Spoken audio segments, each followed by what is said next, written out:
Hey, Jennifer. This week we're going to do something a little different. Instead of a book, we are actually covering an article, and I'm going to have you read a quote from that article. Yes, the quote goes, "For the West, Palestine is not only a nuisance, but also an enigma, one that defies the solutions of power and embarrassingly turns Joe Biden into Genocide Joe. For the wretched of the earth, Palestine is a mirror in which to behold their own reflection as they struggle for full liberation from the shackles of colonialism." I'm Courtney. And I'm Jennifer. And we are Moms into Literary Freedom.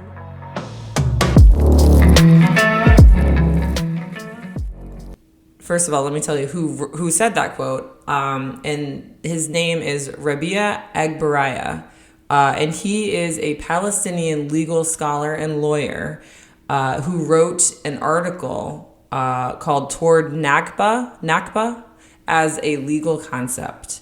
And so, do you know what the word Nakba means? Okay, I have heard what the definition is, but not offhand. It's something like it means something like traitor. No, I mean, it's bad. it's bad. Yeah, it's something negative. Yeah, it's a negative word. It's an Arabic word for catastrophe. Catastrophe. Yes. And it's often used to describe the devastating creation of the state of Israel in Palestine.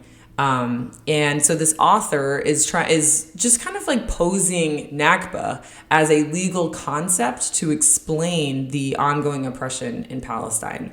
And so basically that quote that I just had you read, it divides the world into two. It just, it is oversimplification, but this is, and again, this is just the author's perspective, right? Which I read this whole article and it was, oh my God, you have to be like the people that write these articles and the people that read these articles have to be like super, super smart. Like I was constantly looking up words. It's like, I don't know what that means. I had ChatGPT summarizing entire sections for me. I'm like, I just read that, but I'm not totally sure what that means.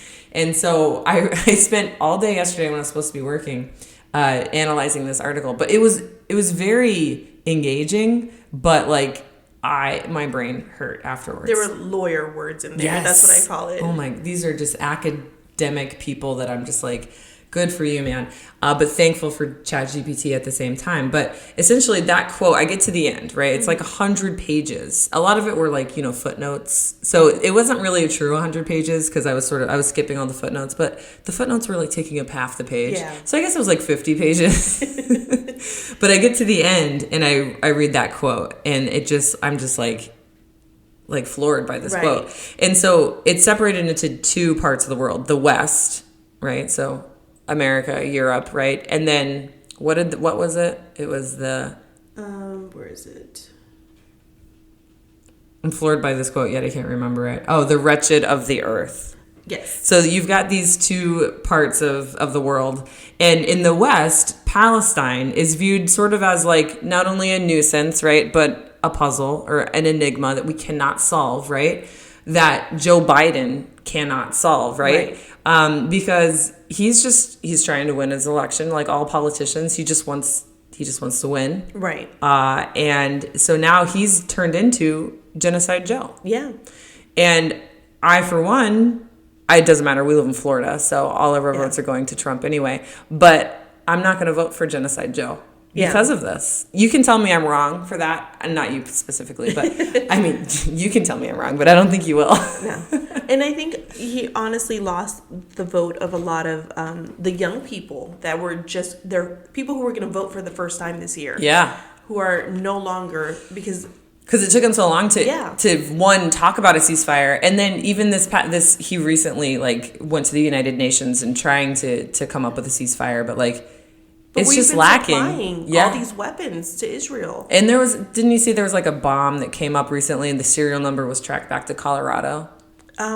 I didn't hear about that. I don't think that was me, but okay. I'm not surprised. Yeah. Like we are manufacturing it. We are sending it. Colorado they're bomb. all our things. In just like, and it wasn't a bomb for Hamas. It didn't kill any, maybe it killed a few on accident, but like the number of innocent civilians that died because of this bomb is just unacceptable. Yeah. And so I think, and I'll link it in our show notes, but the story goes this Colorado bomb was like, it was dropped on a refugee tent camp, and people like seeking shelter. And so, which that's what we continually see. And their excuse is always, well, we're going after Hamas.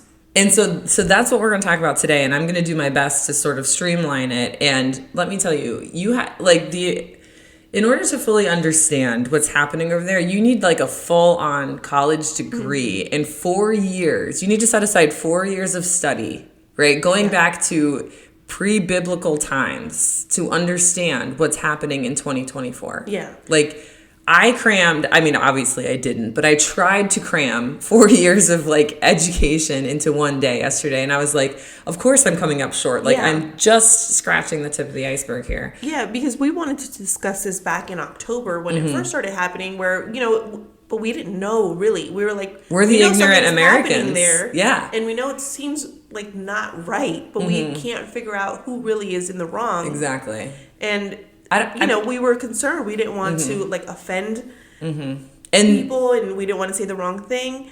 And I think now we realize this is not against like Jewish people at all. We've seen a lot of Jewish people come out and speak against what is happening in Israel, what Israel is doing, I should say. So yeah, that's why I think we're more comfortable saying like, this is what's happening, because we know we're not going to offend our Jewish friends. Exactly. Well, at least we hope not. And so basically, in an attempt to avoid that, everything that I say and tell you is basically just, my interpretation. It's just my summary of the research that I delved into yesterday. But I'm not coming out saying, Israel is wrong or Israel is right, or Palestine is wrong or Palestine is right. I'm just here to kind of tell the story and also to defend this author, Rabia Agbaraya, who was heavily censored last week by Columbia Law Review. And so the story for this article is that I think it was voted by like 65% of the board or something that was like, no, we're not going to publish this or something. And I think the quote that you just read, Genocide Joe, and, talking about basically this author calling out the enigma essentially of this is making it so that, organizations like Columbia Law Review and others are afraid of the consequences. And I don't know why. It doesn't make sense to me. Like, I don't understand how Columbia Law Review Board of Directors can censor an academic paper. Like, sometimes, the board of directors will say this, we can't publish this article because the science is bad. Right. And that makes sense. But this is, I read it, and it is just a framework for a solution to Palestine. It's not bad at all. It's like, hey, here's what happened. Here's what's happening. Here's my proposed idea. And the way that he writes it too, it's not like, it's definitely not like, oh, this is the best idea ever. He's sort of like, I'm just posing this as like a primer idea that can be built upon and improved upon. Yeah. So I don't understand why the Columbia Law Review Board of Directors pulled it. And what's interesting is they shut down the whole website. I clicked on it because when, of course, I follow, all of these awesome college students who are fighting more than anyone in this country for the justice of the Palestinian refugees right now. And so they brought attention to this. And so they're like, here's the link to read it. And it's gone. And the whole website was shut down. They were so scared of whatever consequences that I have no idea that they think are going to happen, other than just like the truth, knowing the truth, right? That they shut down their whole website. And not only that, in my research, I am one of my sources is a PBS article. Gotta love PBS. And so this PBS article is basically starting from 1896, going all the way to 1993, right? Telling you about what happened and like who did what and why they did the things, all of these sources in this PBS article, all the links are dead. And what? I don't understand I don't know if it has something to do with what happened last week, or if they're just like old links. But for example, if I click on one right now, it leads me to Yale and it says page not found. So I'm wondering if other education institutions are clearing their... Yeah. And so that just made me like really, really motivated me to get with you to do this. And it has been a month since we've last recorded because life sucks sometimes. Yes. Yeah, we've had between the end of the school year and then I had a death in the family. And so as much as we wanted to get this done early last month, it is now a June episode. Mm-hmm. Yep. So here we are. And, you know, it worked out in a way that like we have this article to talk about because we were going to cover a book by a Palestinian author that the book wasn't censored or banned, but the author was censored. Yes. And, you know, she was like doing a tour and like book signings. And it was like Behind You is the Sea is the name of the book, and I'll get the author in a minute. I forgot her name, but she was canceled by like literally her book signing or her book tour was canceled because they had to have a Jewish author as well. Was that someone else? I don't know the details. Like okay, but there's like all kinds of examples like that. There was another author that was supposed to receive an award, and the award show was canceled. Yeah, like it's a Palestinian author was supposed to receive an award and then it was canceled. And so this is just like this isn't just a you know, an isolated event. Right. So the book is called Behind You is the Sea by, dang it, I just had it, my stupid phone. Also, aren't they trying to censor the phrase from the river to the sea? Yeah, so they came up with like, I don't know who it was. It was like, I asked my husband, who is a history major, so like he's good at explaining such things to a science major. So anytime something like political or something or like something to do with the government happens, I'm like, what does this mean? He's like, oh, essentially it doesn't mean anything. It's like a proclamation or something to say, yeah, this is anti-Semitic. But it doesn't, like, you could go out on the street with a sign that says, from the river to the sea, Palestine will be free, and they can't arrest you. Okay. But it's just like a proclamation. I don't know, to just sort of just like take a stance on we're pro-Israel or something like that. And interestingly enough, there were some people in that vote, some politicians or whatever you want to call them, that said, no, we don't agree with this. And some of them were Jewish. Yeah, see, because that's my issue. For them to say that statement is anti-Semitic, it isn't. Mm-mm. You know, the issue isn't with Jewish people. Mm-hmm. The problem is with Zionism, and with Israel, the government of Israel, not the religious group. Exactly. And that's essentially what this episode will be about. But before we move on, the book Behind You is the Sea was written by Susan Mahdi Daraj. And I'm sorry if I didn't say that the right way. There's going to be lots of things that I try to pronounce today that I will probably mess up. But I did do a lot of pronunciation yesterday too. Like I Googled how to pronounce whatever. But if you're like me, that's already lost. That's what I was like, why am I doing this? I'm just going to forget it in 10 seconds. Yes. We'll see how much of it's stuck. But so the other thing that we wanted to air but didn't because life got in the way was an interview with one of our dear friends, Cameron Driggers, who is a University of Florida student and one of the leaders in the encampment at University of Florida that was protesting what was happening in Palestine. And so we were able to interview him. It was a 10-minute interview, and we're going to post the full interview on our subscription page. So if you want to hear that interview, along with some very entertaining short episodes about the goings-on of the world, which we call tea, too hot to wait tea or something like that. Jennifer can't remember. Shit. It's been a month. It's been too long, but we call it the tea because, like something will pop up that we find interesting. And trending tea. The trending tea. Thank you. So we've got like 6 or 7 trending tea episodes. We've got video episodes of our book, of our like free book recordings. And now we'll have this full interview. So help us out. Help us make this our full-time job. Right now, it's a part-time job that we do whenever we can find the time. But the more subscribers we have, the more likely this can be our full-time job. So we'll put the link in our show notes there to be a subscriber.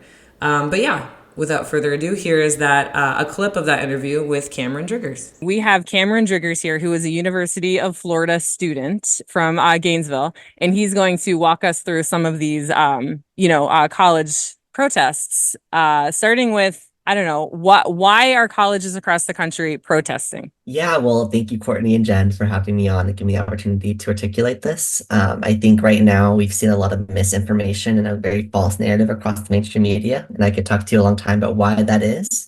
But to give you the TLDR, students are encamping within their campuses. Firstly, to show solidarity with the people of Palestine and specifically the people of Gaza, who have for the last several months been under what is essentially a medieval siege, facing bombardment, collective punishment in the form of starvation, deprivation of medical supplies. I mean, really horrific stuff. And I think that is something that everyone can accept. It's a humanitarian disaster. And more specifically, why, what I've seen is a lot of confusion or a lot of jest about what exactly we're accomplishing by doing this. People don't realize that so many institutions within the United States are directly complicit and intertwined with the state of Israel, specifically the military-industrial complex that's fueling this war. For example, has several direct ties to weapons manufacturers like Raytheon, like Boeing, that are producing L3 Harris too, right? Exactly. And these companies are the ones who are more profiteering. I mean, there's actually a quote from the CEO of Raytheon where he was so excited about the October 7th attacks because it's going to, quote, increase his bottom line. Right. And these are companies that are being enriched. And so what we're doing at UF and around the country are demanding that our universities cut those ties and sever those. And that's what divestment is, right? Yes. Absolutely. We hear that word divestment and we're not, people aren't totally sure what that means, but what you just said, it means cutting those ties with companies like Raytheon, who are publicly saying out loud what should be, what did you say, Jennifer, earlier? Saying what should be kept a secret. Behind closed doors, you'd think. I forgot what I said. Sorry. Sorry, it's okay. But no, it just baffles me that you've got the CEO of Raytheon say something so brazen and outlandish like that. And it just reminds us that, we are a society of profit, not care. It certainly seems that way. Absolutely. And I'm glad you brought up the point about divestment, because you're right. It is a word that is very misunderstood. And that one part of it is cut in those direct ties. The other part of it, probably more important, is the direct investments that these endowments have stake in. So honestly, those are not transparent. Like at UF, no one knows how much money we've directly invested in Israeli companies, weapons manufacturers. That's why it's often paired with disclosure and divestment is what we're demanding. Because first of all, we want to know how many billions of dollars the University of Florida is invested in these companies, and secondly, we want you to sell those investments or withdraw them. I mean, and in that way, our tuition dollars are literally being taken by the university and invested directly in companies that are perpetrating what I would call a genocide in the Gaza Strip. Right. Okay, so that was the 2-ish minutes of Cameron. So if you want to hear that full interview, again, check out our subscription page. Before we get into it, is there anything we should talk about regarding the college protests before I jump into this article? They did have some success, right? Now, they're not still going on because school's out. Yeah. But there were some agreements that they accomplished. Yeah, it was. I mean, it wasn't as much as we had hoped. Obviously, as two moms looking at these kids and their hard work. Yeah, and how proud we are, and we really can't do anything else other than just tell you how proud we are, and in just how impressed we are with your efforts. But there was some success. There was a college in Washington that fully divested, I think. And Brown University made an agreement with them to maybe talk about it in the future. Oh, here it says the university agreed, this is Brown, that 5 students will be invited to meet with 5 members of the corporation of Brown University in May. to present their arguments to divest Brown's endowment from companies that facilitate the Israeli occupation of Palestinian territory. So that's a pretty big win. Yeah. For Brown. I mean, it was Brown. And I know sometimes I say things and I realize when I said it, like, I feel like I downplayed what they were doing, and I'm not trying to do that at all. I don't think you did that at all. We are so proud of what they did. And they brought a big spotlight because, like, everybody saw it. You would see people in Palestine thanking the colleges, holding up students. signs. Yeah. Like, you know, it helped them. It encouraged them. They were the only group of Americans doing anything. Yeah. That I could see. And it, like you said, it inspired colleges in Europe to do the same thing. Yeah. So the school in Washington is called... Mexico, too. I've seen, like, even, like, in Central and South America. Oh, yeah. So, like, literally, it was a huge movement. Didn't we read something? This just goes to show, like, how little we actually know about the world. But we were like, oh, Columbia is divesting from Israel. And we thought it was Columbia University, but it was the fucking country. Yeah. Like, the president was like, we're done. Yeah. And, of course, there's, like, I'm sure a bunch of information we don't understand with that. But there are a lot, like the United Nations, and there's a lot of countries that are on the, quote, Palestinian side. Speaking of the United Nations, okay, how does that work? Because I don't understand how everyone voted for a ceasefire. Yes, that's what it was.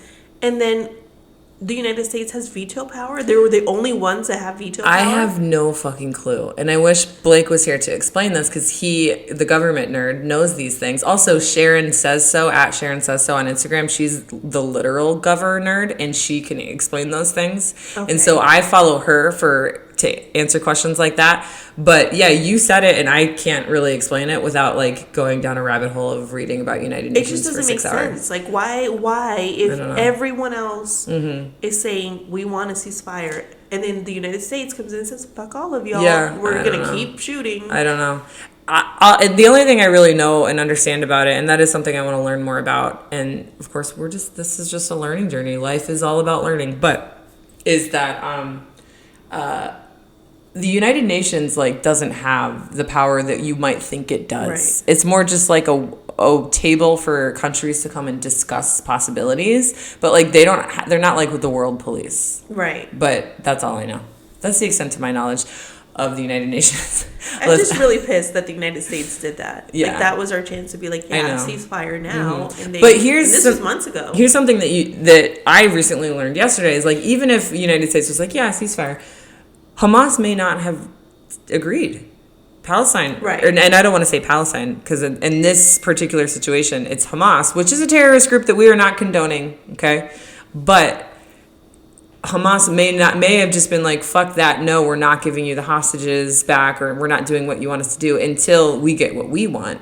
And what they were asking for may have been unrealistic. We don't know. I don't, and maybe we know, and I just am ignorant, and I don't know, but. That's kind of what I'm going to get into. I have heard a lot of politicians that I used to like, kind of, you know, when they're confronted by people who are pro-Palestine, and saying, like, why aren't you calling for a ceasefire? Why aren't you doing more? I think it was Cory Booker is one of them, who was like, well, you just don't know everything, you know, like, I know it seems like we're not doing anything, but we are. You just don't know all the facts. You don't know what we know. But, like, we should know. Right. And it still bothered me, though, because regardless, Israel has, like, one of the best armies, right? Like, they're, like, known for... Well, because of their allies. Yeah. But they're like, badass, you know, in combat, hand-to-hand. Because they get all the shit that they want from us. They have all these, like, guns. Not bombs, right? But guns. And they're, like, super good at you know, like, shooting and stuff. Like, my brother was telling me the other day that he was trained on how to, like, shoot a gun by, like, what is that army called?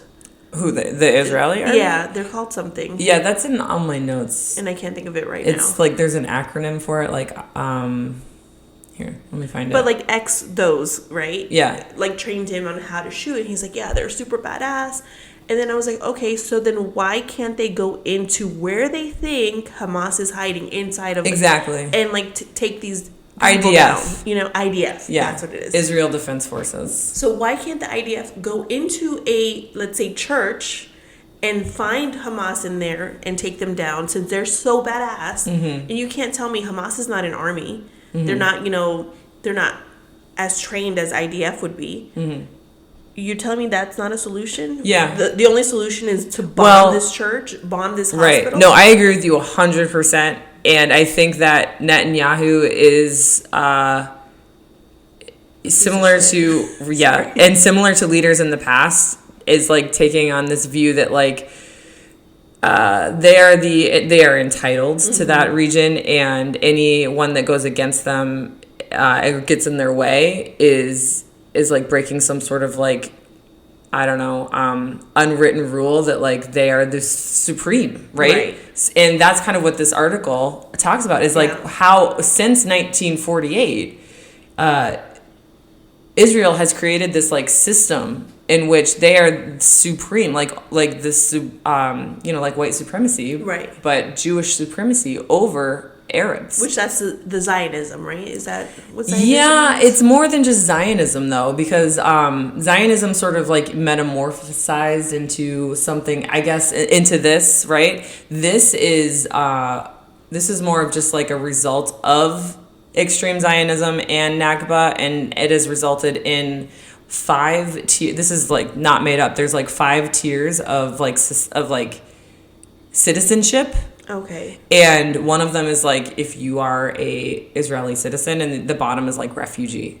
And these are like actual recognized tiers of citizenship that Israel has like culminated over since 1948. Wow. Yeah. So it's like I don't know. Is that where the apartheid comes in, where how they separate? You're asking great questions. So I started out like having really no idea and being really intimidated by this information. Yeah. And those of you that are still listening, like I feel like I hope we didn't lose anybody. Like I'm gonna try and like explain this in like the most simplest terms, because like I'll talk to some of my friends and they're like, how do you even like keep up with that information? It's like, you don't have to be smart. Like I am not claiming that I'm super smart here. But it is intimidating because there's so much information, and they do use really big words, and I feel like do you have to use those words? Like, but sometimes they do, but sometimes I'm like, you didn't have to use that one. But but words that they did have to use, like apartheid, right? Yeah. Even like you know, I've got some really smart friends, right? But they're busy with like being a mom, having a job, you know, whatever, keeping food on the table, that like they couldn't really explain things like apartheid to you, right? And I've heard that word my whole life, but I never really, like, they just drop it in a sentence or like, the apartheid of it's not Africa something that we study. Like, okay, but what does it mean as students? Like I feel like a lot, like sure we studied the civil rights movement a lot, but like I feel like when we got to apartheid, it was like 2 days, and I was left with more questions than answers. And that just is a nod, or you know, kind of explains the shitty education system here in America. But it's like purposefully shitty. It's like we don't want. There's a bird flying into our window. Oh, look at the hummingbird. I've never seen one. Did you see it? I saw it for like a second. Oh, it'll come back. It likes this flower right here. Okay, sorry. If you were a subscriber, you could watch the video to this podcast, even though we don't have it set up. But we usually do video, and you could see the hummingbirds in the background next time. But anyway, so let me just give it to you straight, and I'm going to summarize it because we don't have 4 years to get our degree in Middle East peace relations, right? But are you familiar with the phrase peace in the Middle East? Yes. Okay, I was just like a dumb kid that like said that, you know. Right. It's like peace in the Middle East. It's like in a song, you know? right? I guess so. I don't even know that. Like I know nothing. But I mean, this is what this article is essentially about. Is like how is peace disrupted in the Middle East, and how can we get back to peace in the Middle East, right? And so Nakba, there's no P, it's Nakba, is what this author, Rabia Agbaraya, is suggesting that we use for a new legal frameworks to use to establish peace in the Middle East. Okay. And there are traditional legal terms, And Egbariah argues that these other legal terms, like occupation, which we've heard a lot, like Israeli occupation, Right. Apartheid, and genocide, only cover parts of the Palestinian experience. But by using the word Nakba as a broader framework, he aims to provide a more complete understanding that addresses the continuous and complex nature of Palestinian suffering.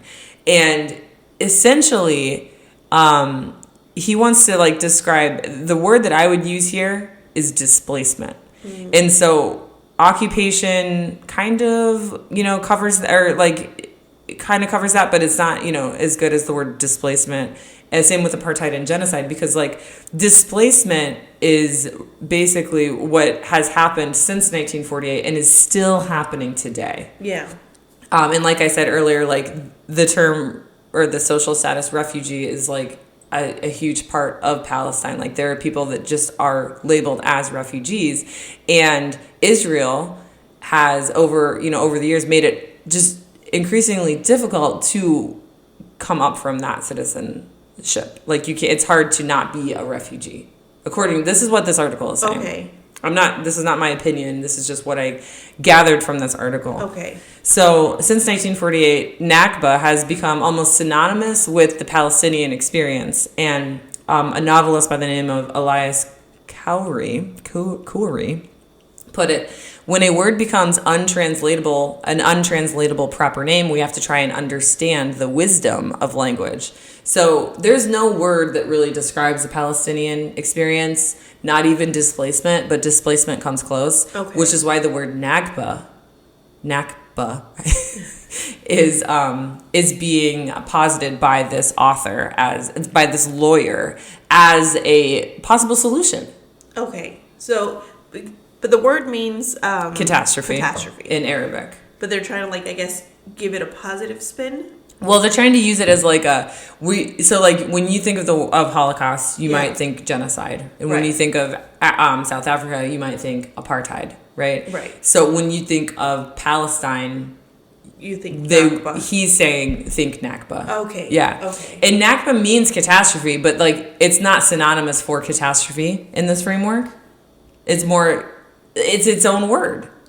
It's a new word. Okay. So I think that's what he's saying is like, there isn't a word to describe this. We're going to not create one because this has been around for a long time. We're going to recognize this. We're going to take this Arabic word and keep it as an English word as well. Yeah. Kind of. Okay. And Nakba has been used since 1948. And so it's not a new word that he came up with. It's how Palestinians describe what happened to them, right? And so basically it was born, I guess, when over 700,000 Palestinians were forcibly displaced from their ancestral homes between late 1947 and early 1949. And it was never resolved, like that year, or those 2 years, have only sort of evolved into a brutally sophisticated regime of oppression. Across Israel, the West Bank, the Gaza Strip, Jerusalem, and refugee camps, Palestinians now find themselves in a complex and unfair legal system, while Jewish Israelis hold a privileged and superior status no matter which territory they're in. Again, this is straight from the article. Mm-hmm. And this is what was censored not only by Columbia, but by Harvard as well. Right. And I want to say it was censored by the board of directors, because like there are good people in Columbia and Harvard that don't want to censor this article. Like, I think there were some people that actually got it up on the website despite the board of directors saying no. And that's why the board of directors shut it down. Yeah, I just want to clear that up. So yeah, like, I don't know, I'm like trying to figure out where to start, right? I think we need to start from the beginning. And so hopefully you kind of have a better idea of like what Nakba is and like how it can be used to sort of right some wrongs and like see a more just society. But to sort of understand like what really happened in 1948, we have to go back to Zionism, which you mentioned. And so here's a quote from the article. It says, "The very occurrence of the foundational violence of the Nakba is widely denied, dismissed, downplayed, or excuse to salvage the ideology of Zionism. So we're not saying, like, I'm not saying that, like, Joe Biden is saying that there wasn't displacement in 1948, but Joe Biden and, you know, much of America is downplaying it. Right. Because of Zionism. And so what's really interesting to me is, like, let me ask you, because I didn't know any of this really, but like when did you think anti-Semitism really started? I would have thought it was during the Holocaust. Right. And that's kind of, I think, what most people who don't give it much thought, or obviously have an American education, right?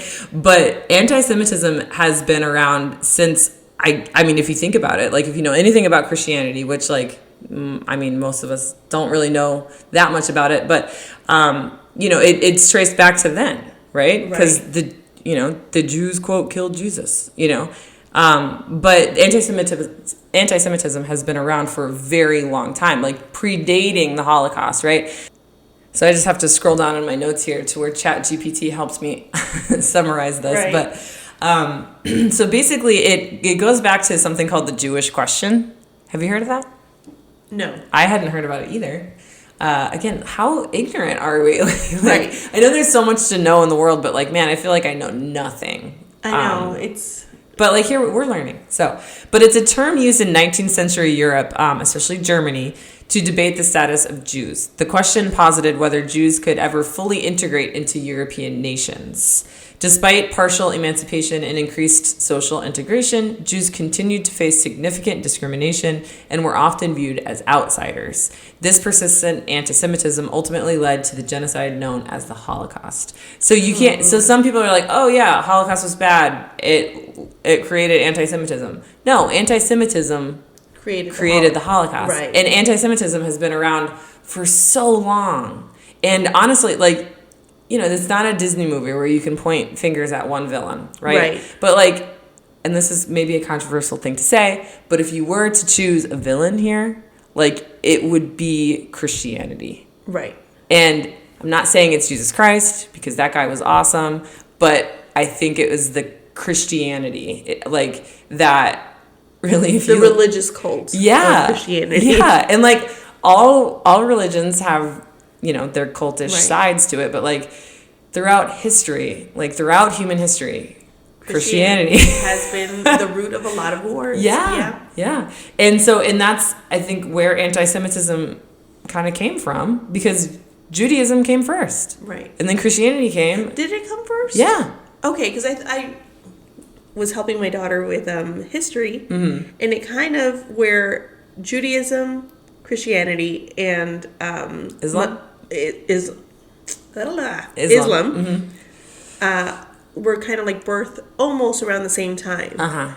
And they have, like, the same root almost. Judaism was the first, I believe. Well, I know it predates Christianity only because I took some classes on world religions in college, and I was just very interested in it because, like, it was the first time I was actually, you know, it's college is where you learn, like, where I actually started learning. I didn't know shit in high school, like, but, you know, if you look at the Bible, there's the Old Testament and the New Testament. And the Old Testament is before Jesus, and then the New Testament is Jesus and after. Which the Old Testament is also what the Torah, Judaism, not the Torah. Is it the Torah? The Torah, Is that the Jewish Bible? That's what I think it is, right? Okay, yeah. The Torah is. Yeah, because the Quran is the Islam Bible. Yes. Yeah. We know so much about religion. We're, like, experts, basically. You have questions about religion, you just come to us. Just DM us, we got you. But anyway, yeah, Judaism came before Christianity. But they share that, right? The first first part of the Bible. Yep. Okay. Yeah. And then where they like separate is on whether Jesus was the Son of God or not, or the Messiah. Right. Yeah. So from my understanding, Jewish people are still waiting on the Messiah, and they don't view Jesus as the Messiah. Whereas in Islam, they view Jesus as a prophet, but not necessarily the Messiah. I don't know. We're gonna stop talking before we get it all messed up. But anyway, the point of this whole tangent was that anti-Semitism has been around for a really long time, and to sort of fast forward this whole discussion, Zionism, which is an extreme movement of like finding a home for Jewish people, was birthed because of this anti-Semitism. But here's my take on it, and this is sort of like my opinion after reading all of this. No one wanted no one wanted Jews to live in their country. Okay. So it's like they didn't have a home, right? And so this very interesting guy, Theodor Herzl, the father of Zionism, basically he was like, okay, we can go to Argentina or we can go to Palestine. And Argentina didn't work out. Oh, you know why he wanted to go to Argentina? Because it was just like a really good place to live in terms of like geography and like growing food and weather. Okay. I thought it was weird that they chose Yeah. Argentina because that's where a lot of the Nazis went. Yeah, for some reason I think there was this like, and this is just me kind of speculating, but like there was space. And so it was like, oh, word of mouth, like, oh, you want to escape wherever you are. I hear Argentina's accepting people, like, okay, kind of that sort of deal. But I don't know if a lot of the Nazis going there because this was before the Holocaust. So this was in like the late 1800s. Oh, before the Holocaust. Yeah. Okay. But no, even after the Holocaust, it was obvious. The Holocaust was a part of this whole thing, but it wasn't like the impetus at all. Right. I mean, it definitely influenced it, but anyway, he landed on Palestine because of the history, right? Because not to get too sciencey or anything, but like this is where people were born or evolved. Right. Was out of the Middle East. Right. And so that's where all the history, the human, Jerusalem is where Jesus was born. So, and that's in Palestine, and so that's kind of why they landed on Palestine. But it was just interesting to me that like no one else wanted them. Like they couldn't live in Eastern Europe because of all the anti-Semitism there. There's something called a pogrom, which my husband had never heard of. So I'm assuming you hadn't heard of. No, because he's the history guy and he's supposed to know these things. But it actually isn't exclusive to Jewish people. But I think the majority of the pogroms they're like kind of like miniature concentration camps. Okay. And so it's like a place where Jewish people and other in other parts of the world, other religious people were sort of persecuted for their beliefs. Okay. And so where was that? Where? Eastern Europe. Okay. So like So it's like Russia, part of the Holocaust, yeah. but like on a smaller scale. Yeah, it's like so when we think of Holocaust, we think like, oh, it's an isolated event. Mm-hmm. But no, like there were like miniature versions of this. Okay, yeah, I didn't know that. Oh shoot, I just hit my mic. We're back. Throughout, I'm so animated with my hand motions. Another reason to join the subscription page so you can see how excited I am about this stuff. Yeah, because it's lost sometimes just listening to us. I'm intently listening. She's falling asleep, but no, I know. So yeah, hopefully that gives you like a little bit of a background, and hopefully I explained it in a way that wasn't too complicated. But so the other thing that we have to understand is the Ottoman Empire, which I knew nothing about. I think all you really need to know here is that, again, it was part of Eastern Europe.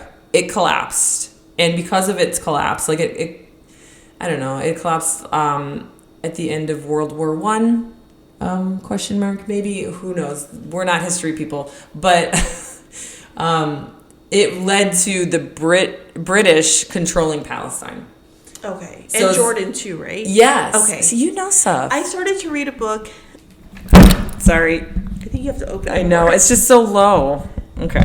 Go on. But that the ex-president Jimmy Carter wrote. Oh, okay. But the thing is, I kind of stopped reading it because it just felt very, this is because I feel very strongly that Palestine is being wronged right now. Mm. And I like Jimmy Carter. Yeah. But it felt like he was just kind of being like, everyone's good, Yeah. And when he wrote the book a couple years ago, maybe it still was that way. Mm-hmm. But I was getting frustrated reading it. And I was like, okay, I'll have to read it another time. There's so much information. Like I said, like you could get a degree in this because of all the information. But essentially, like, because the Ottoman Empire collapsed, there was like all this land that had to be divvied up, and of course all the European countries get them. So like France and I don't know, maybe Portugal got some, I don't know, but Britain got control of Palestine. Okay, and later on in 1917, there's this thing called the Balfour Declaration, and it was posited by British Foreign Secretary Arthur Balfour, and he basically was like, we need to find a homeland for Jewish people because no one wants them. Right. And so it's like, on the one hand, maybe Jewish people are looking at this declaration like, yay, they care about us. And on the other hand, they're like, why can't we just live where we are living? Right. But they can't because of anti-Semitism. So it's like, this is what is the word, where I learned the word diaspora. Are you familiar with the word? No. So Di means two, though, right? Yeah, but I don't think that has anything, I don't know, the Latin root has anything to do with it. But diaspora is like a word to describe someone who doesn't have, like, who has like a religious belief, like being Jewish, but doesn't have like a homeland, right? Okay. So the Jewish diaspora would be like, there are Jews here, here, here, here. And they all sort of like are scattered across, the continent, the European continent. But they don't have a home. And so the 1917 Balfour Declaration said we need to establish a Jewish homeland in Palestine. But which Britain tried. They really did. They to me, in this article written by a Palestinian lawyer, they did not come off as like the bad guys. Okay. It was really Israel, obviously, and you can imagine that this article is biased, right? Right. Because it's a Palestinian lawyer. It was really Israel that came out as the bad guy in this article, but Britain didn't, interestingly enough. They made some mistakes, but like, according to this declaration, they were trying to protect the rights of the existing non-Jewish communities, so the Arab population. Long story short, they failed. Miserably. Yeah, and so basically Britain, because they were in charge of Palestine for up until 1948, which is what led to this war, bungled this whole management of Palestine. And so they're like, okay, only X number of Jews can immigrate into Palestine. Only X number of acres can be sold to Jewish people, like trying to protect the property of the Palestinians. Okay. And basically Israel having at this point, I'm not sure they had the support of America, but Israel was like, no, we're just going to buy it as much as we want. We're going to. And also, it was sort of exasperated by the Holocaust. And so a lot of Jews were saved, actually, because of this Jewish homeland in Palestine, which is a positive for the establishment. Like, a lot of people that could get out during the Holocaust, they were saved by being able to go to this Jewish homeland. Right. And but initially, right, the Palestinians were cool with sharing their land. Yes. Let me send you a quote to read that actually does a much better job at explaining that than I will. So the name of the book is called Voices of the Nakba, and we'll link it in our show notes. It's edited by Diana Allen. So I wouldn't say it was written by Diana Allen, but it's basically a series of interviews with people who survived Nakba. And it was a winner of the English Pen Award in 2021. And so what Jennifer is about to read is a interview with a Palestinian woman named Amina, who was born in Palestine in, I think it was like 1925 or 1930. We'll put that in the show notes. But Amina in this interview is talking about how she was friends with Jewish people and British people before Nakba. In Palestine, there were British people. I remember them. And there were Jews who would go from Nahariya to Kirbat Jadin. They would pass through our town. They would see a child and say, "Come, come." The child would go to them, and they would carry him, kiss him, and give him a biscuit or candied almonds or money. So every time we saw a Jew going to his town of Jadin in the mountains, we would run to him so that he could give us a biscuit or a candied almond or a coin, and we would be happy. He would carry us and kiss us. It didn't matter if it was a little boy or a little girl. There wasn't any enmity at the time. There wasn't any enmity, to the point where, when the Jews came, as I said, kids would run towards him, and young and old would welcome him and salute him as if he were an Arab. We were living together with them. And there are countless more, experiences captured in this book about that. And it just, goes to show that, like, something happened. Right. And it is possible to live in peace. And it has been. I mean, like I said, with learning the word diaspora, Jews were sort of like sprinkled throughout the whole world. Yeah. And they didn't have this homeland. So what happened is, like I said, after the Balfour Agreement, the Israeli government, it wasn't called that at the time. It was, something else. But they basically kind of ignored the rules and the regulations that Britain put They got forth. greedy. Yeah. Basically. And that pissed off the Arab population. But that isn't to say that they're completely innocent in this. Right. Because I did some research apart from this article on Wikipedia, which gotta love Wikipedia. Don't knock on Wikipedia because they do their homework too. But it basically, from what I've read on Wikipedia, is like there were a lot of attacks on Jewish people that were just sort of minding their own business. Like they attacked Jewish businesses, they attacked Jewish women. There were accounts of, and if you don't want to, if you're kind of like sensitive to descriptive language, I would turn the volume down for 15 seconds or so. But there were actually accounts from both sides, from Jewish and Arab people, that would disembowel pregnant women. Wow. And that wasn't just, what the Jews did to the Arabs or vice versa. It was both sides. Okay. And so there were these isolated incidences where both sides had these sort of like, this was before 1948. Right. Okay. Where both sides had these like extremists, right, that would kind of do things. I think that's always the issue. There's always extremists that come in and kind of just fuck everything up. Mm-hmm. And so that created throughout the years, it created more tension. And up until the point, so we're leading up to 1948, up until the point where British was like, we can't do this anymore. Or Britain was like, we can't do this anymore. Like, there's a quote somewhere in this article, but I'm not going to find it. But it was essentially like one of the British politicians was like, this is too hard. Figure it out, right? Right. And so they kind of like, earlier I mentioned like Britain bungled it, right? And so they're like, okay, figure it out. I imagine like when siblings fight and the mom's like, cut it out and fix it. Yeah, essentially something like that. But before I get back into that, I do want to have you read one more thing just below that. Again, this is the same interview with a woman named Amina Hassan Banat, and she was born in 1931. But the interview took place in 2003 in Beirut, which again is another location for Jewish diaspora. Or, sorry, not Jewish diaspora. And in this point now, it's not Jewish diaspora, it's Palestinian. Okay. And so a lot of Palestinians sort of found their way to Beirut and live there. And okay. So yeah, go ahead and read what she says there.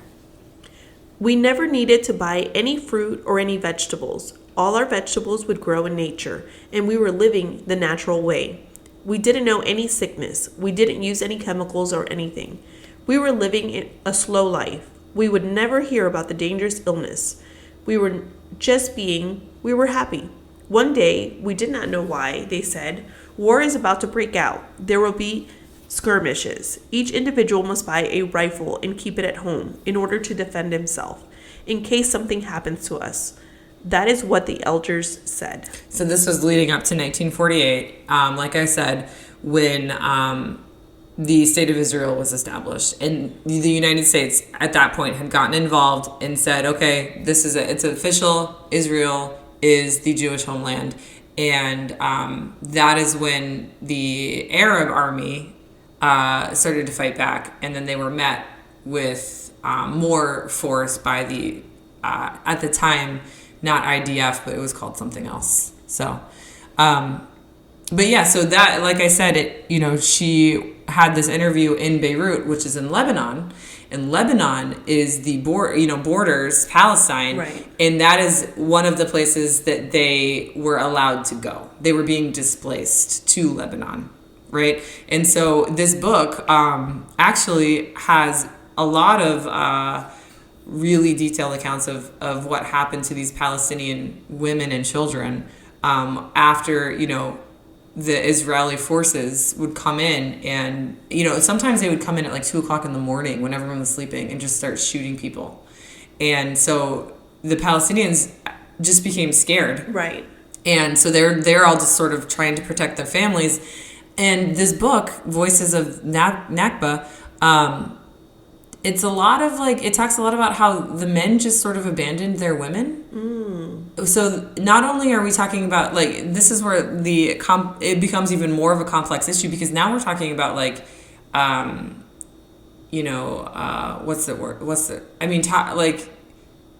genderism, I guess. Right. Gender, I don't know what the word would be, but it's the intersection of sexism and displacement and Nakba. Right. And so all these women were sort of abandoned by their men, and then the men that didn't abandon them were killed. And so I think, according to the research that I've read, a lot of women and children were spared, and obviously not all of them, okay? But these Israeli forces would come in, line up all the men in the Palestinian villages, and just shoot them. Wow. And so I guess that makes sense if you're a man and you hear that that's happening, you're going to just run. Take off. Yeah. And they took off because they wanted selfishly, it's just human nature. Right. You want to save yourself. You leave your wife and children behind. Because you think they'll be okay, maybe? Or because you're just trying to save your own ass? Yeah. So, but the author of Voices of Nakba does talk a lot about the gender issue. Okay. And so she does point to how the men abandoned the women. Yeah. Okay. But yeah, so there's an account of, again, I think it's the same woman. Is it Amina? Yeah, it's still Amina. She has two baby girls, they're babies, right? And so her husband has abandoned her. Her brothers have been murdered, and she's at the Lebanon border, and she comes across a Jewish soldier, and her baby's crying, and she asks him for water, and he's like, no. But she's smart, and she has gold, and she hides the gold in the pillow, and so they can't find it, and they know she has gold. And so if it was just the babies had golden have you seen that in some cultures the babies are just decked out in beautiful jewelry, which I think is so cute. But anyway, they had, and this also speaks to the economic success in the society that they lived in before. It was there's another account of someone describing the food that they ate pre-1948, and it was we grew oranges, but not just one orange. We grew all the oranges you can think of, different colors, shapes, sizes. I'm I want to know what these oranges look like. Watermelon, which is one of the symbols of Palestine. Yes. Watermelon, figs, oranges, all kinds of olives, right? Olives, yes. And it was just so abundant. It was. The descriptions that these survivors are saying in this book is it just paints a picture of Eden. Right. And it's just all destroyed. But anyway, she has gold, and she's smart, and she hides it. And so the Jewish soldier's you want water? Give me your gold. And so she gives them the gold, and her babies get water. They're on the verge of just dying of thirst. And so she continues to kind of talk about how they get to Lebanon, they have nowhere to stay. There's no water, still no water. So she finds this well, and it's empty, but there's a little bit of water at the bottom of it. So her and her sister put her scarf down there, and then they bring the scarf back up, and they squeeze the water out, and they drink the disgusting water from the scarf. And there's a goat that's just dead. It says, one of them was crying of thirst. I was thirsty as well. We looked over and found a well. There was a dead goat beside it. I swear the worms inside it were moving like boiling rice. Ooh. Which really paints a picture. These words come directly from a survivor of Nakba. So it's just a great book. I would recommend, if you want to learn more about this, to read it. Yeah. If you buy the Kindle version, just know that it's backwards. It's read from right to left. Instead of, which is how kind of like manga. Manga? Yeah, manga. I don't know how you say it. I know that in Arabic you read from right to left, and I guess maybe this book was translated. That would make sense, right? Yeah. So I started reading. I was this doesn't make any sense. I was what? It took me 10 minutes to figure out that it was backwards. Yeah. So you have to start at the end. Yeah. And work your way to the front. Yeah. You just, instead of swiping that way, you swipe that. Yeah. It was, anyway. So yeah. I don't know. Where are we at here? We're at 1948. Right. Okay. We're at 55 minutes here. Should we keep going or should we do like a second episode? Because we kind of like talked about the history leading up to 1948 and now here we are at 1948. So yeah, the article does a really good job at sort of leading you up to 1948. And it, it gets to kind of this point where after explaining in a really smart way, I wouldn't say it doesn't do it in like a straightforward, dumb way. Like there's a lot of, side Googling for me, but it basically says that we need to recognize Zionism as Nakba involves acknowledging the extensive displacement of Palestinians as an intrinsic part of Zionist ideology shaped by European anti-Semitism, right? So what's really cool about this, in my opinion, is the author isn't like saying like all Jewish people are bad. Right. Like he's explaining in a very like factual way that anti-Semitism and colonial practices, right, of the Europeans led to Zionism. It led to like looking for a Jewish homeland. Now, can I point something out that I think is weird? Why do religious groups need a homeland? I don't know. I think the short answer to that question is like they were facing anti-Semitism everywhere. Yeah, that part I get. Because if they have a homeland, there's not going to be any anti-Semitism. They're going to be able to like grow, and that's where the problem came in. Because once Israel was established as a homeland, they wanted to grow, right? And there's so much information that I went back into, like actually like the 1500s, the 1600s, the 1700s, where we had these Jewish people in let's just say Israel. It wasn't Israel at the time, but in Israel, right? And they were the extreme Jewish people that didn't have businesses. They didn't farm. They didn't have any way of like surviving other than accepting donations from the people.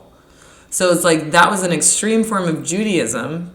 And then comes in this different kind of Jewish group of people that are like, we're going to grow our own food. We're going to open our own businesses. We're going to make money. We're going to thrive. We're going to show the world that we are a community that should be recognized. And that's their identity, right? And so they want to have this place where they can just be like, we're the Jewish people, basically. Okay. Yeah. I mean, I get what you're saying, though. Yeah. I mean, because what other group has that? Islam, I guess? Yeah, so like the Arabs have it in the Middle East, or they had it anyway, in Palestine and in Jordan and Egypt, and the Christians have it in pretty much all of Europe, and the indigenous Americans had it, and then we came in and fucked it all up. Right. So now like the indigenous Americans are, face a very similar situation that these Palestinians are facing, right? Which brings us back to the original quote from the beginning of this episode, which is the wretched of the earth. That's the people, the indigenous people all over the world. Were the people of Sudan, like, they can look at Palestine and just be like, well, shit. If it's not working for them, it's never going to work for us, right? Which is really sad. Yeah, I was telling my husband this, and also my brother. We were discussing religion, right, during this sounds fun. Family dinner, religion during family dinner gathering due to my father's passing. We were just kind of discussing at the hospital while he was in care, and they kept we have like a bunch of pastors come in and pray, and my family is very religious, right? And I'm not. So it kind of came about in a conversation. And then later on, I was talking to my brother, and we were talking about what was happening in Gaza. And I said, can you explain to me how this is the Holy Land, right? This is God's people. Because he was saying, like, he supports the Jewish community because that's the holy people, God's people, or whatever it is. And I was like, but why is it then that this holy land, the holiest land on earth, is always in chaos? Yeah. Always at war. Yeah. Like, that's a really good point. That doesn't coincide with, like... It's very contradictory. Yes. Like, how... It's not that holy. I mean, it's you see all the death and destruction. It's like... It makes me think, like, what if Herzl, the God or the father of Zionism, was successful in establishing Argentina?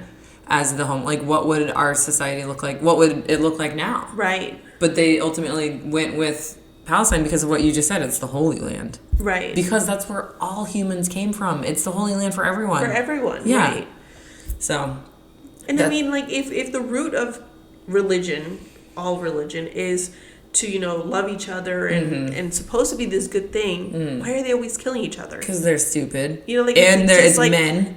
I mean, my husband is always like, you hate men. And I'm like, well, I mean, I hate only most of us. It's the actions that they're taking. You're different. I don't hate you, but like, honestly, if you look at the common denominator here, it's not just religion. Right. It's religion and men. Yeah, it's toxic masculinity. And the desire for power is what it is. And that's what we're seeing. That's what Israel is. It has become, right? Maybe it started out with good intentions, but it has, in my opinion, after doing all this research, it's sort of evolved into, like what this author is saying, a oppression or oppressive regime. Yeah. Well, and that's definitely, like, as I've watched videos and seen, like, articles on things that have happened, I came across a woman, not to highlight, like, a white woman, but it is relevant. Her name is Rachel Corrie. She was killed in Gaza in 2003. She, and the Palestinians loved her. You know, they remember her as well because of what she did. She was 23 years old, and she was crushed by an Israeli army bulldozer because she was protesting the demolition of homes in Gaza. So, and I saw the video where they were, like, recounting what happened. She was standing in front of a home of a family that she was, like, defending as bulldozers came towards her. And they did not stop for her. Yeah. They just, like, crushed her. Was this the IDF? Or Yeah. like, oh, man. Yeah, and that's the kind of stuff that's why Joe Biden has earned this nickname Genocide Joe, because it's like, if you're going to be an ally to someone that does that, then you don't have no excuse. Right. And I like, how did that come about in 2003? So this is, like, this has been ongoing. 2003, it wasn't a new problem then either. No, 1948. Like, how is it okay to bulldoze homes with families living in them just because you want that? You want to rebuild there? I don't know. I remember when I first learned about this as, like, a teenager, I sort of had the same question that you had, and the only answer that I could get was like, well, because it's the Holy Land and the Jews are entitled to it. Right. I feel like there's been so much propaganda. Yeah. And we've grown up thinking, like, oh yeah, no, what they're doing is okay. Yeah. They have a right to this. Which brings us back to the censoring of this article. Like, Yes. Why was this article censored so hard? And not, like, it is still not up. And so because of these, like, brave college students, smart college students, tech-savvy college students, they found a way to put it on this link. It's called perma.cc, and it's like a website where you can put stuff that doesn't have a home.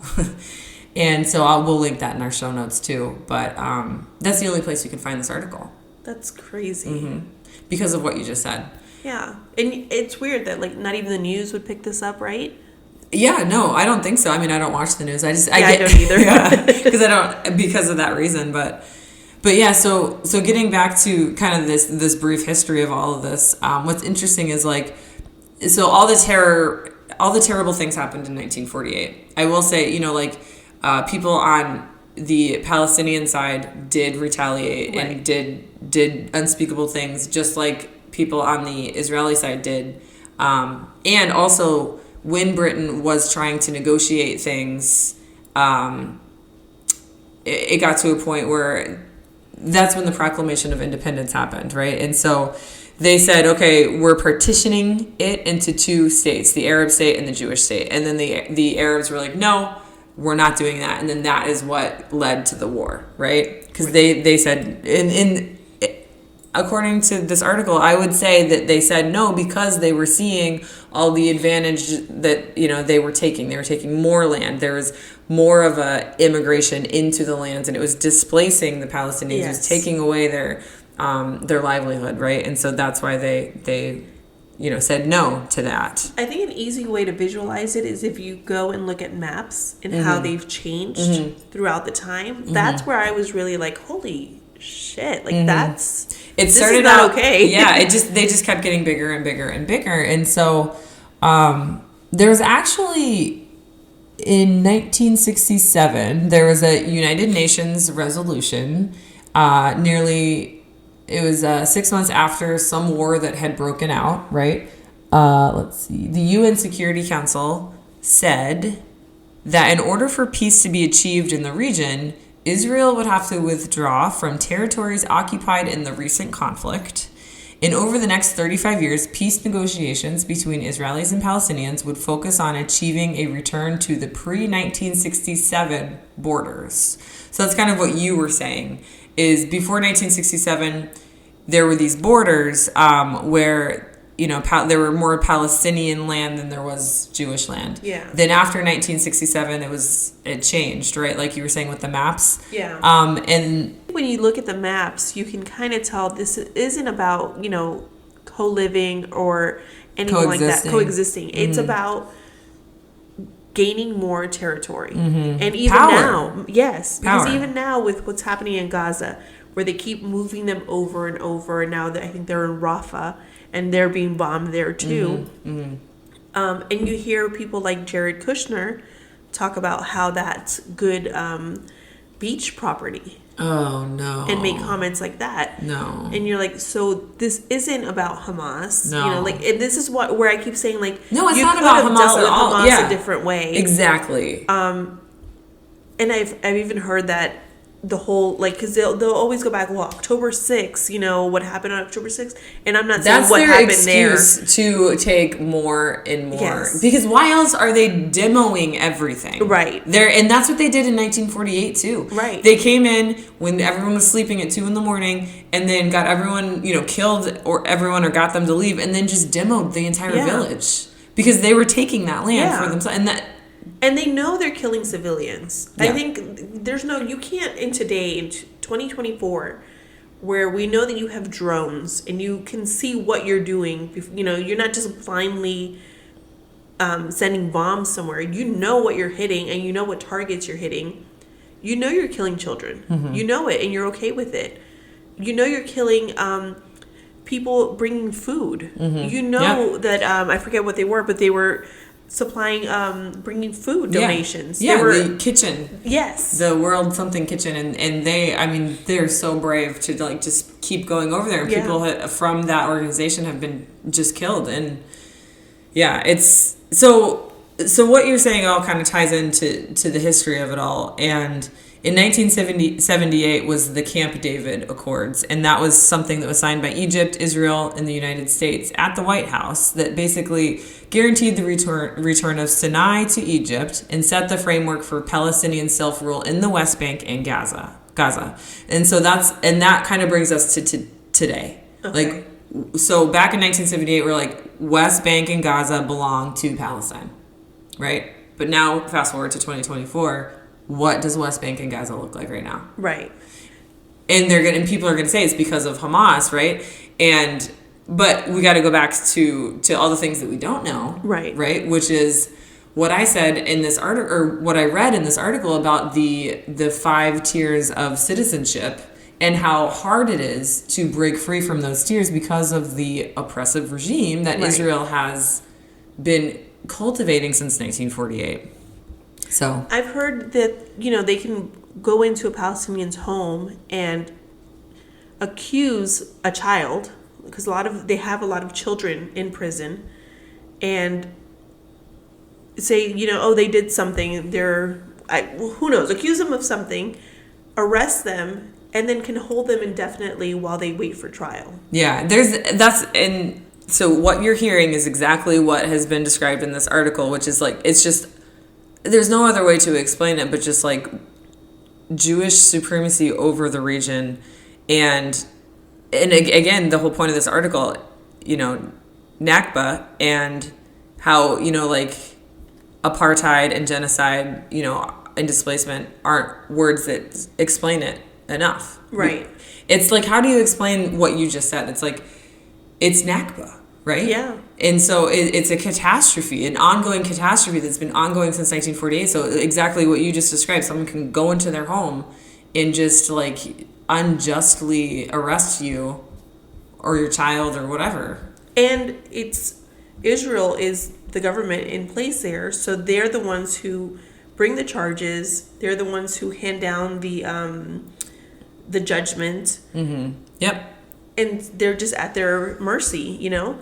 I also have seen like stories of children, small children. We're talking 5, 6, 7-year-olds throwing rocks at tanks.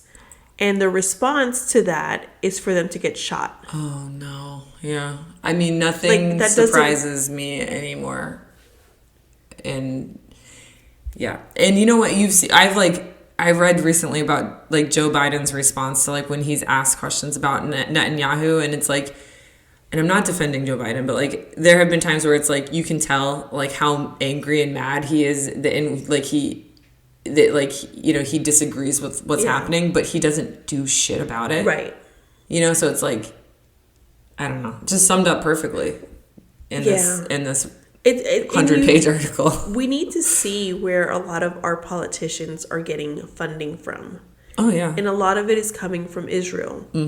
So it's almost like we're being controlled by another government, which is so weird because you thought America was like, you know, Top Gun. I know. I don't. That's, again, like another day of just research and going down rabbit holes. There's just so much that we don't know. Lot. Yeah, and the important thing here is to just keep an open mind and to not just like believe the first thing you see on the news or read, and to do what I did, which was like look at 5 or 6 different sources and sort of read and summarize and internalize all of them and sort of like come out seeing the bigger picture here. And this isn't anti-Semitic, like, and I hope that can be, you know, gathered from listening to this episode. Here's a piece of the article that I kind of want to talk about that goes along with that, which is, you know, this violence can be juxtaposed with the foundational violence of other atrocity crimes like apartheid and genocide. And so the foundational violence of genocide is annihilation, right? As seen in the Holocaust, while apartheid's foundational violence is segregation, as exemplified by South African apartheid. But for the Nakba, the foundational violence is displacement. So we're not saying like, this isn't like taking away from the Holocaust. This isn't taking away from like other, you know, violent times in our society. Like it's just, this author is just suggesting that we reframe our perspective to understand what does Nakba really mean, you know? And it's not just an event that happened like back in 1948. It is ongoing. Yes. It's not resolved. And if you haven't heard Macklemore's song, yes, I have, which is called Hins Hall, he has a line that says, "The Nakba never ended, the colonizer lied." Yes. And I think that's like right there. I just got the chills. Explains it best. Thank you, Mac. Should we have just played the song Macklemore at the beginning of this episode and then just been like, it's a peace really out? good song. Oh my gosh. Here I am reading for 7 hours and I could have just played the Macklemore song. He does. He spells it out very easily, like what is happening. Say it again. The Nakba never ended, the colonizer lied. Yeah. There you go. I mean, I'm not laughing because I'm happy. Right.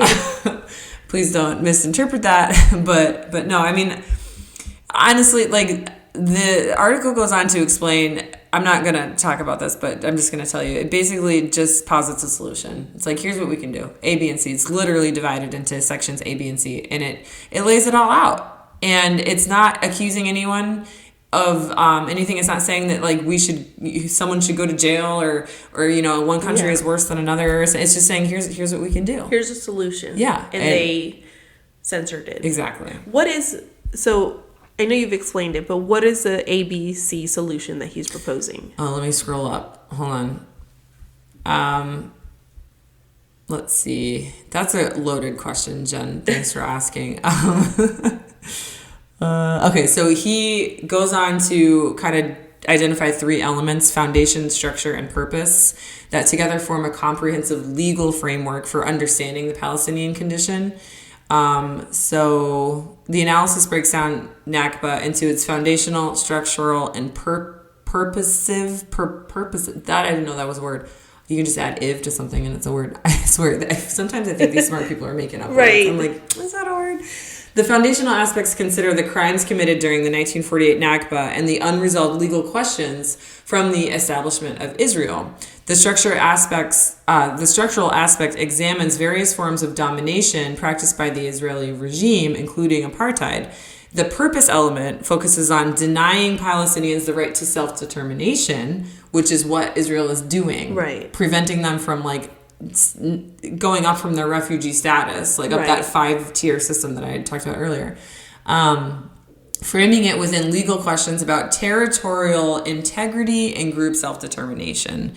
It suggests that, using Nakba as a legal term, similar to how apartheid and genocide have been recognized by legal people, right? Arguing that Nakba should be viewed as an independent modality of crimes against humanity that intersects but is distinct from both apartheid and genocide. So essentially, it's not like this magic solution. Like, it's not like, this is how you fix Palestine. It's like, here is the beginning of a very long journey of establishing a just, land for both Jewish people and Palestinian people. And the very first step in that is identifying the word Nakba the same way that we have identified the words genocide and apartheid. Okay. But from there on, it's like, it's in your hands now, and you guys... It's like, this is like the first baby step in a series of just like thousands of steps that will need to be taken. Okay. It's not, there's no like I said, there's no just like magic solution. And I think we need to explain this too, or maybe you can explain it better than me. When they were moved into Gaza, which I'm still not... That was in 1960. Let me look that up on PBS here. That was 1978. Okay, so in 1978, they were moved into Gaza, the Gaza Strip, right? Well, they were already there. It was just sort of identified that this is like Palestinians will rule West Bank and Gaza. And so, but there's like these big walls built around it. It's basically what I've heard it described as an open air prison. Okay. Yep. And so I know at one point they did have an airport that they built, and then Israel came in and demolished it, which that is what confuses me. If they are their own well, that's the thing. Government, why can Israel go in and demolish their... They shouldn't be allowed to, but... And kind of going back to what you're saying, because they haven't ever been they haven't ever been held accountable. Because of whatever reason we don't understand the relationship between. Because there are allies. You know what it is? I think it's because United States is a Christian, quote, Christian nation, and for some reason, like, we have this tie to the Holy Land, right? And so in our, common denominator is that, it's the Old Testament. Judaism is the beginning of Christianity. Right. And so, we sort of view Islam as like the enemy religion. We don't view Judaism as the enemy religion. We view, when I say we, I mean like Christians in America, they view it as like the precursor religion, but they view Islam as the enemy religion. Right. And so I think that has a lot to do with why, to answer your question, why Israel has gotten away with so much. And it's not right, but it's just reality.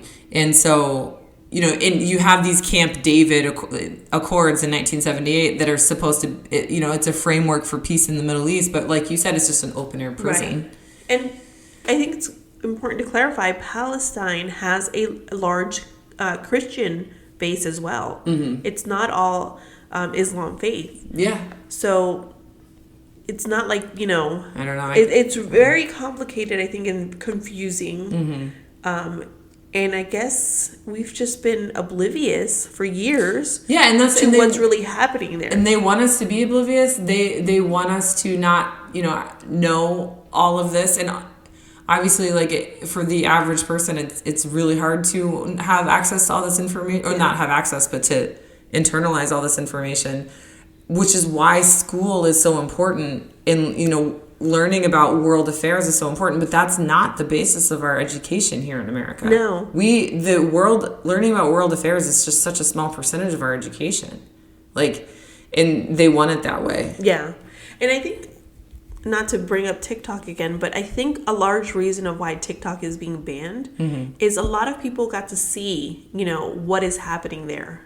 Yeah. And it wasn't, No, 100%. I agree. I've seen Israel try Yep. to like downplay what's happening, and we're like, we're watching. You can see it. You can see a mother just sobbing after she goes out for bread or flour to make bread because they're starving. Yeah. And her entire apartment building has collapsed and her kids are in the rubble. Do you know when, I think this was in Columbia University, right? Where they took over one of the halls and renamed it Hins Hall, which is where Macklemore's song came from. Do you know why it was called that? Well, it was a little girl's little name. girl. Yeah. So she, so like that's things that we saw, and they'll try to deny that it happened or gaslight us into making us think that, they didn't know it was a little girl or whatnot, but you did know. Yeah. We all saw. We heard the phone call. Yep. We're seeing it, and I think that's a really interesting and good point you bring up regarding TikTok, and I think we should follow that and do a whole episode.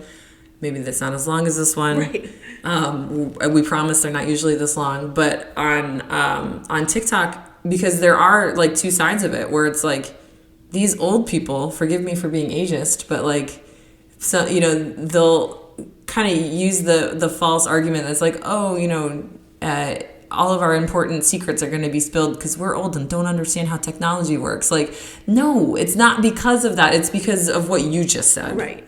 And they're sort of maybe using that as an excuse, which is bullshit. You know what? We'll bring this up in the next one. Let's see. What else? So that was a really good question about like what were the three sections, and like, so I think I did the best that I could in terms of explaining that basically the recognition of these atrocities is seen as crucial for justice, and once the legal foundation has been established, that's when like crimes against humanity can actually be pursued, and that is when bodies like Israel can be held accountable for their actions. So does that make sense? I thought that's what the UN's purpose was. Yeah. Like it's so freaking No, and that's what I thought too until, my government husband was like, no, the UN doesn't have the power to do, it's not like the World Police, which I want to watch that movie again. Have you seen it? No. World Police? It's a satire about World Police. No, I don't know. I haven't seen it in a long time, but like, it's funny. Let me look it up. I'm giving like terrible movie recommendations now, but it just reminds me of World Police, which is a stupid ass movie, right? But it's an entertaining movie. And can you imagine if we had a World Police? I don't think it would go well. No. I mean, no. It would not. Yeah. But I would hope that the UN would actually step in, or had the authority at least to be like, or at least, I think this is what pisses me off. The United States should, if we're this big power that we claim to be, should not be, we should stop supplying freaking weapons. Right, which is what the college students were doing. Yes. And so it gives me faith to know that our next generation is going to be hopefully led by these kinds of thinkers and doers, because that's what they're doing. They're thinking and they're doing. Yeah. And our generation, we didn't do as much thinking and doing. No. And, it's just, and I'm not like saying that we just, this is an excuse, but I think it's legitimate. We were sort of like set up for that. And then you get this generation that was, parenting changed a little bit. Right. It was less of like a, children are to be seen and not heard sort of thing. And so like over the years, parenting has evolved and children have become more, and I know they're not children, they're adults, but like they have become more empowered. And I think, our generation helped empower that generation. And more empathetic. Yeah, we the empathy and the empowerment, sort of evolved over the decades. And now here we have an empathetic and empowered generation that's gonna, make some much needed changes, I think. So as we wrap up the end of this episode, I'm gonna have you read one of the accounts of the Palestinian survivor, right, kind of in the middle of this 1948 war, because we talked about kind of before, and we did briefly talk about getting to the Lebanon borders, but there's one other account that I want you to read that really kind of gives you an idea of what Nakba was or is. So this takes place in a village called Saf Saf, which was 7 kilometers northwest of Safad, where a woman named Sabhiya Salama found refuge.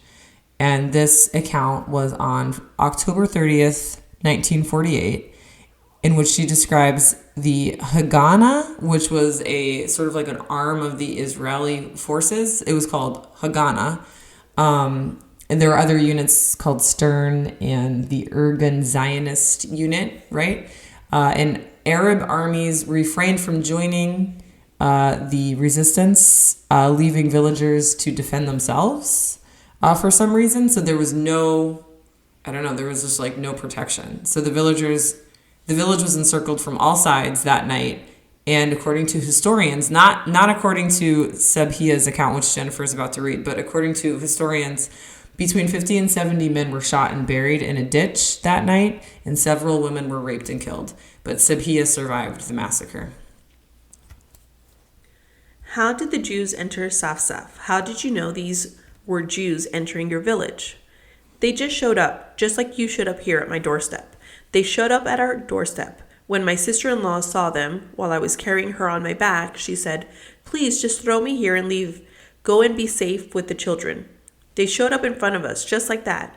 So I dropped her off right there, and they came and killed her. As soon as I turned around, I saw them stabbing her with knives. So she was carrying her sister-in-law. If you read the book, you kind of have more of a background here, but she was carrying her sister-in-law because like she was shot in the leg, or like a bomb like hurt her leg or something. She was injured. She was injured. And so they stabbed her with knives because they thought she was fighting back.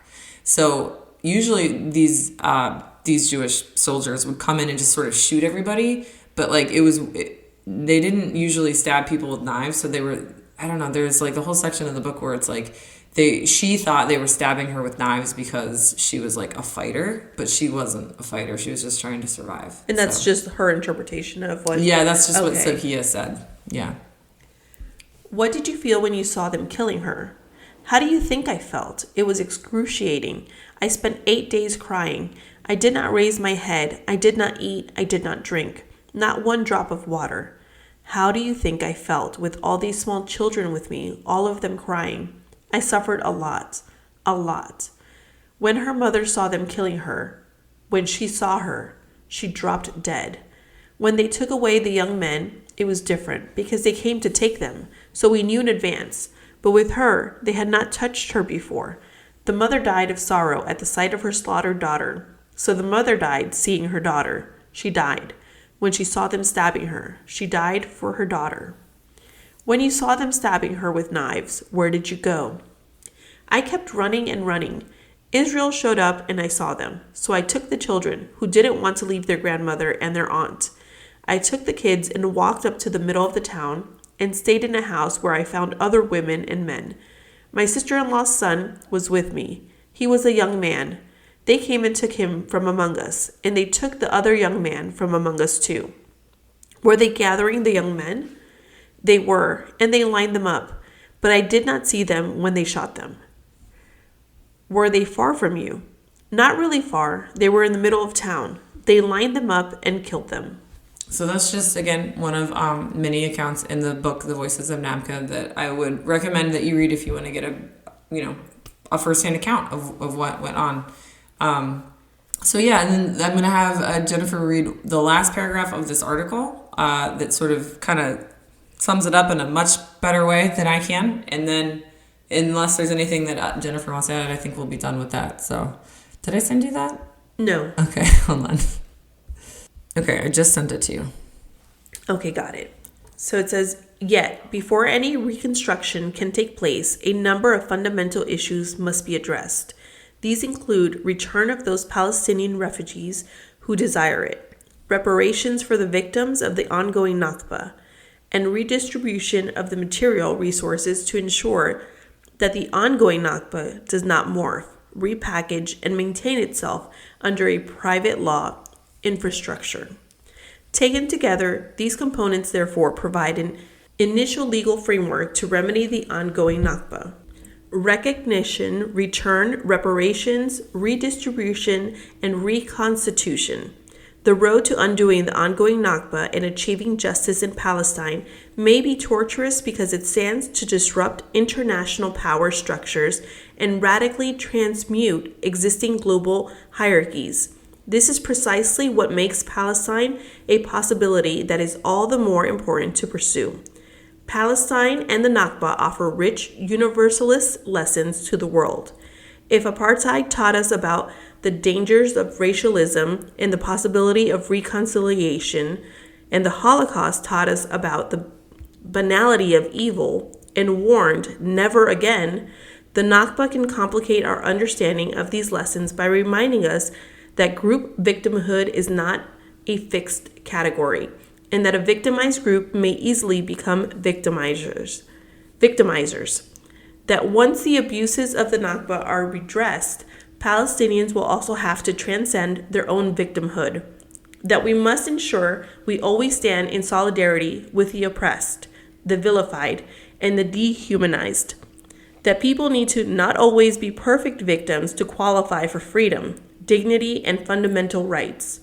Only once we realize these hard truths, Palestine will set us all free. Oh, I got the chills. Yeah, that's amazing. That last part, that people need to not always be the perfect victims to qualify for freedom, dignity, and fundamental rights. That is everything. Right. Because, yeah, I mean, can't really say it any better than that. Yeah, no, I think that's a perfect way to end the segment. Yep. So we will link all of these things in our show notes and more. And thanks for listening. And in this case, don't ban articles. Ban bigots. Good job. She looked at me like, what? No, you did a good job.